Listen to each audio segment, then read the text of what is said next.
Web, TV Info, le direct.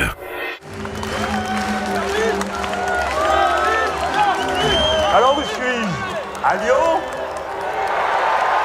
À Paris? Les choses se passent pas comme prévu, hein, parce que je ne vais pas les raconter que j'avais prévu que Sarkozy, Juppé seraient dégagés, puis après Hollande s'en irait tout seul, puis que Valls se prendrait une tôle pareille. Je veux dire, toutes les révolutions commencent comme ça.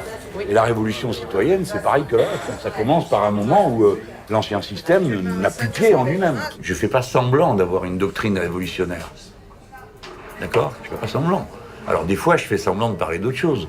Est-ce qu'il y a de la violence en moi? Mais oui, mais vous la trouvez... Mais ça vous perdra, c'est ça? T'as vu ça? T'as vu? C'est dégueulasse, c'est ça. Allez, on s'en va.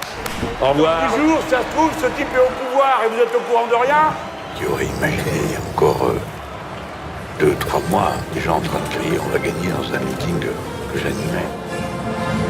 4, 3, 2...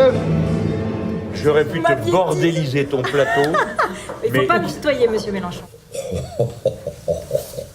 Donc là, les courbes se sont croisées avec Hamon, et maintenant, on s'occupe du suivant dans la liste. Le suivant dans la liste, c'est monsieur Fillon. C'est plus compliqué. Si on le rattrape, ça change tout. La République inachevée, tant que le peuple n'est pas souverain dans son pays, en tout et pour tout. Et rappelez-vous qu'on ne représente pas une secte, mais le peuple français. D'accord? À partir de ce soir. Collez-vous-le bien dans la tête, parce que ça va vous donner de la respiration. Et sinon, on aura bien travaillé, et puis voilà. Bonjour, nous sommes en direct sur Web TV Info. Nous sommes en direct du foyer des escales documentaires. Vous venez de voir la bande-annonce de l'Insoumis, le film de Gilles Perret qui a fait l'ouverture du festival hier soir. Et nous sommes en présence du réalisateur Gilles Perret qui est là toute la semaine à La Rochelle pour présenter plusieurs de ses films. Bonjour Gilles. Bonjour. Alors Gilles, voilà, vous êtes à l'honneur des escales documentaires toute la semaine. Nous passons plusieurs films. Pour vous, qu'est-ce que ça représente d'être présent comme ça sur un festival sur plusieurs jours et pouvoir montrer une filmographie quasi complète presque? En fait, déjà, c'est un honneur parce que c'est la première fois que ça m'arrive. En fait, quand on m'a appelé pour dire que j'allais être invité d'honneur, je me suis dit, ma carrière est terminée. Et en fait, non, je trouve ça très, très, très sympa de faire un retour aussi sur mon travail pour voir un peu quelle continuité il y a. Et puis finalement, de se retrouver dans ce lieu avec des gens qui apprécient le documentaire et dans un endroit convivial et puis sur des questions qui m'intéressent puisqu'on va parler de politique, filmer la politique et de social et de voir un petit peu comment mes films se sont construits sur ces questions-là. Donc je suis très content d'être là. Donc hier on a commencé par l'Insoumis, donc c'est un film dont on a un peu parlé compte tenu du contexte médiatique qui s'est passé autour de Jean-Luc Mélenchon. Quelle a été la teneur des échanges hier soir après le film avec le public ? Bon, c'est toujours intéressant, on voit qu'on a un public qui est concerné.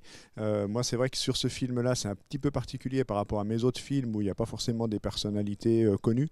Et là, pendant toute la tournée de ce film, quand il est sorti au cinéma, la grande difficulté, c'était de parler de cinéma. C'est parce qu'en fait, tout le monde avait des comptes à régler avec Mélenchon, ou soit pour, soit contre. Mais en tout cas, donc, tous les débats se focalisaient beaucoup autour de sa stratégie, de sa personnalité, des choses comme ça. Et on parlait un petit peu moins de cinéma.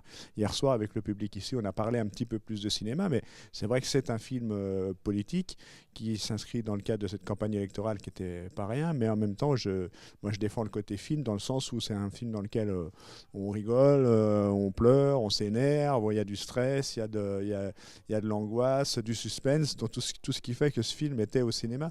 Donc on a pu parler de ça hier soir, mais aussi de politique, parce que moi je fais ce métier-là parce que la politique m'intéresse et donc là c'était une bonne occasion pour en parler avec le public qui était venu nombreux déjà hier soir. Alors les escales documentaires vont présenter 4 autres de tes films, donc on peut les citer, c'est La Sociale, Les Jours Heureux, De Mémoire d'ouvrier et Ma mondialisation. Le fait de pouvoir présenter ces 4 films sur une même semaine, est-ce que c'est intéressant pour toi, important pour toi, plutôt que de les montrer de façon séparée ? Bon, en tout cas, c'est une belle occasion. Puis même pour moi, ça va me faire réviser. Il y a certains films, ça fait longtemps que je ne les ai pas vus et j'ai fait exprès de ne pas les revoir. Et puis ça me permet de voir un petit peu comment j'ai évolué dans ma façon de travailler sur les thématiques. Donc non, c'est important. C'est important de faire ces moments un peu groupés. Puis aussi d'avoir un peu le retour du public qui ne connaît pas forcément mes films précédents. C'est vrai que La Sociale, on en a beaucoup parlé. L'Insoumis aussi pour d'autres raisons. Mais mes films d'avant, les gens ne connaissent pas trop. Et moi, je les revendique autant que les derniers. Donc j'ai hâte de voir un petit peu comment le public va regarder ça. Donc c'est une belle occasion. Est-ce que pour chacun de ces films, on peut justement, pour le public qui ne les connaît pas, on peut déjà leur donner un petit peu l'envie de venir, c'est ceux qui ont envie de les voir, leur donner en quelques mots la teneur de chacun de ces films? C'est des super films. Donc, non, en fait, il y a donc De mémoire d'ouvrier à 18h aujourd'hui. Donc ça, c'est vraiment sur l'histoire ouvrière. Alors, pour ceux qui ne me connaissent pas, enfin, ils sont nombreux, c'est bien normal. Moi, j'habite en Haute-Savoie et la plupart de mes films sont tournés sur le secteur géographique des Alpes. Et donc là, ça raconte l'histoire ouvrière sur notre territoire dans les Alpes, mais à travers des histoires particulières, ça raconte l'histoire du monde ouvrier en général, l'évolution sociale, de ce que sont devenus ces gens aujourd'hui dans notre société, et d'où ils viennent, comment ils ont bâti tout ce qu'on doit à ce monde-là et à quel point on l'a négligé, cassé cette histoire ouvrière depuis les années 80 sous prétexte de modernité, de réussite individuelle, de bling-bling. On allait tous devenir des agents, et plus d'ouvriers. Donc ça raconte ça, alors que les ouvriers, c'est encore 6 millions de personnes en France. C'est 20% des salariés. On ne les voit plus dans l'espace public. Donc on raconte un petit peu ça. Ce soir, après, il y aura La Sociale. Donc c'est l'histoire de la sécurité sociale, mais transposée aussi à aujourd'hui. Qu'est-ce qu'elle est devenue. Tout ça, c'est tout porté aussi par des personnages forts. Hein. Je crois que c'est une des caractéristiques de mes films, c'est un peu prétentieux de dire ça, mais en tout cas, ça repose beaucoup sur des gens qui portent ces histoires-là. La Sociale, donc une histoire fort méconnue de la sécurité sociale, alors qu'on en bénéficie tous les jours, de la naissance à la mort, par les allocations familiales, les retraites et la santé évidemment, et qu'on ne connaisse pas cette histoire-là, c'est quand même pour moi dramatique, parce que c'est certainement la mesure la plus humaniste qui est issue donc, du Conseil national de la résistance, et on leur doit beaucoup, et c'est une pensée de gauche à la libération qui porte ça avec force. Ensuite, Les Jours Heureux, c'est l'histoire du Conseil national de la résistance, justement comment à quelques hommes et tout un ensemble de mouvements de résistance et de partis politiques dans la clandestinité rédigent un programme politique très progressiste et qui va être mis en application à la libération dans un rapport de force, c'est l'histoire un peu de la gauche française, quoi.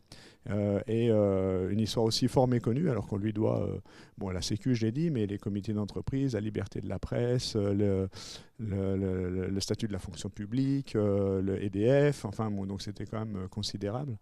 Et puis le dernier film, c'est Ma mondialisation. Alors là, c'est l'histoire d'un patron qui est tourné de la même manière que le film que j'ai fait avec Jean-Luc Mélenchon, avec beaucoup de proximité, et qui est parti en vendant les vaches de son père dans les années 60 pour acheter 3 machines, puis qui, au moment du tournage du film, se retrouve à aller voir ses ouvriers, près de 2000 ouvriers en Chine, dans les pays de l'Est et en France, et qui raconte à quel point cette mondialisation a été facile finalement, et puis ça montre aussi que la mondialisation mais à visage humain, c'est pas une vague notion qui arriverait de la planète Mars, c'est cette mondialisation, comme on dit, a été rendue possible par des politiques publiques, des choses comme ça, et c'est incarné par un seul homme qui est un patron quand même un peu atypique, qu'on a envie de baffer par moment, puis de temps en temps on dit il a quand même un peu raison, quoi. Donc du coup voilà, c'est un peu cette histoire là, et c'était la première apparition de Frédéric Lordon avec qui j'avais travaillé, qui apparaît dans ce film sur un côté un peu plus analytique.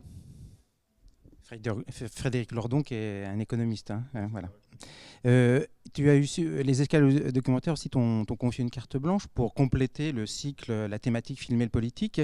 Tu as choisi 4 films. Est-ce que tu peux aussi faire un petit topo rapide sur ces 4 films et pourquoi tu les as choisis en accord avec les escales, en commun, et donc pourquoi tu les as choisis aussi, ces films-là?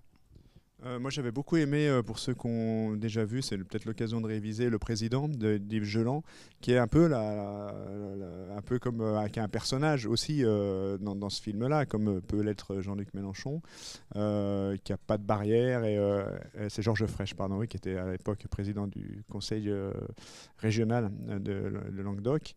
Et donc c'est un chouette film, et avec beaucoup d'humanité, de rire, de colère. Donc j'aime beaucoup.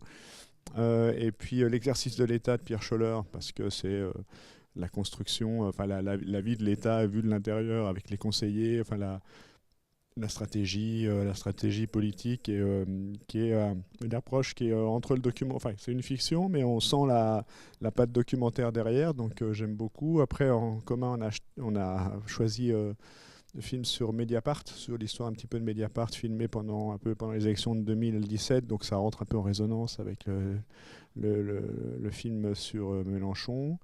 Et puis la bataille d'Alger, donc pareil sur comment on filme des événements, d'où vient l'idée de ce film qui avait quand même gagné pas mal de prix, et donc voilà. Et c'est un film sur le film, voilà. Très bien, merci Gilles de toutes ces précisions. Donc rappelons que Gilles est présent aux Escales documentaires toute la semaine. Il est là jusqu'à samedi prochain pour présenter tous les films dont on vient de parler. Et puis aussi rappeler que les Escales documentaires, c'est aussi au total 68 films de compétition. Donc venez nombreux dans toutes les salles. Et notre programme des Escales documentaires est en ligne sur le site escaldocumentaire.org ou aussi sur le Facebook des Escales. Bonne journée à tous.